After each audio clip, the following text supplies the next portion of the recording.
പിറവത്ത് നിന്നും കെഎസ്ആർടിസിയുടെ കൂടുതൽ ഗ്രാമീണ സർവീസുകൾ ആരംഭിക്കണമെന്ന ആവശ്യം ശക്തമാകുന്നു. എംഎൽഎ അനൂപ് ജേക്കബിന്റെ അധ്യക്ഷതയിൽ ഗതാഗത വകുപ്പ് വിളിച്ചു ചേർത്ത ജനകീയ സദസ്സിലാണ് ഇക്കാര്യം ആവശ്യപ്പെട്ടത്.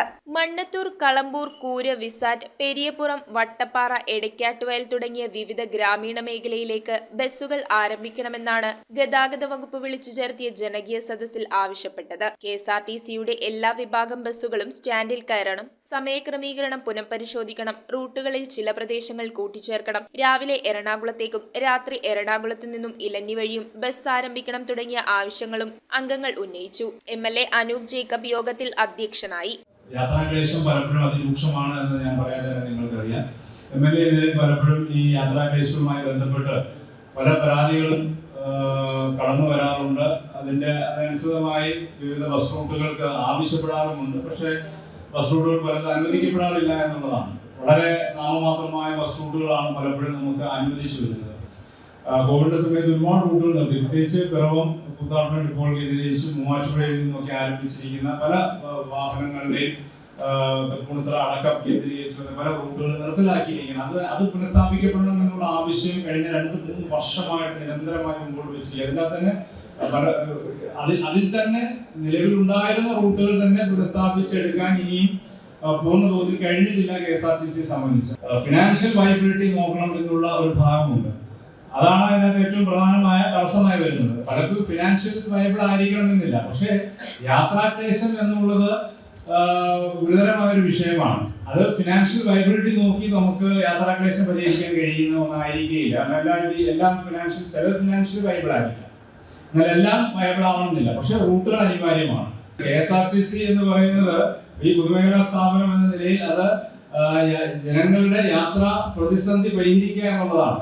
ആർടിഒ കെ സുരേഷ് കുമാർ പദ്ധതി വിശദീകരിച്ചു. ഏകദേശം 36,000-ഓളം പ്രൈവറ്റ് ബസ്സുകൾ ഉണ്ടായിരുന്ന ഇന്ന് അത് കേവലം 12,000-നും 14,000-നും ഇടയിലേക്ക് ചുരുങ്ങി പോവുകയാണ്. നിലവിൽ ബസ് സർവീസ് ഇല്ലാത്ത റൂട്ടുകളിൽ നഗരങ്ങളുമായി ബന്ധപ്പെടുത്തുന്നതിന് ആവശ്യമായ രീതിയിലുള്ള ചെറിയ ബസ് സർവീസുകളാണ് ഉദ്ദേശിക്കുന്നത്.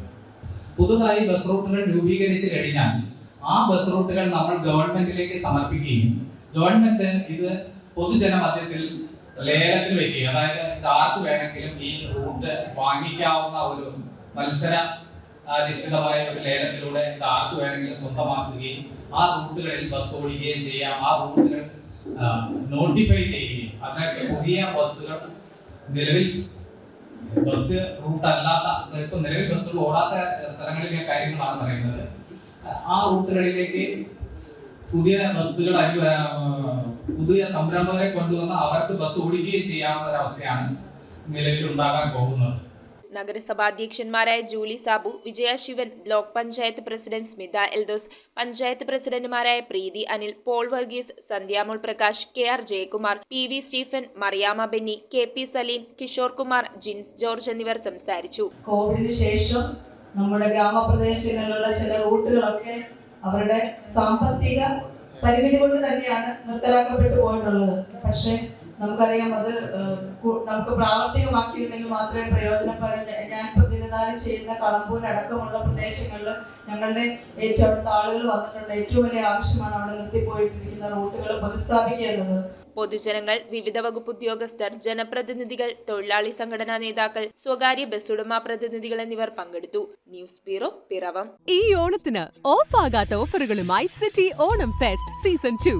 ഓഗസ്റ്റ് 22 മുതൽ സെപ്റ്റംബർ 16 വരെ കൈ നിറയെ ഓഫറുകൾക്കൊപ്പം ദിവസേന 25 പേർക്ക് ഓണക്കോടിയും. കൂടാതെ 5 കോംബോ പർച്ചേസിൽ kurtis, bottoms, T-shirts, shorts, tracks വെറും 599 രൂപയിലും പർച്ചേസ് ചെയ്യാം. ഏവർക്കും സിറ്റി സിൽക്സിന്റെ ഹൃദയം നിറഞ്ഞ ഓണാശംസകൾ.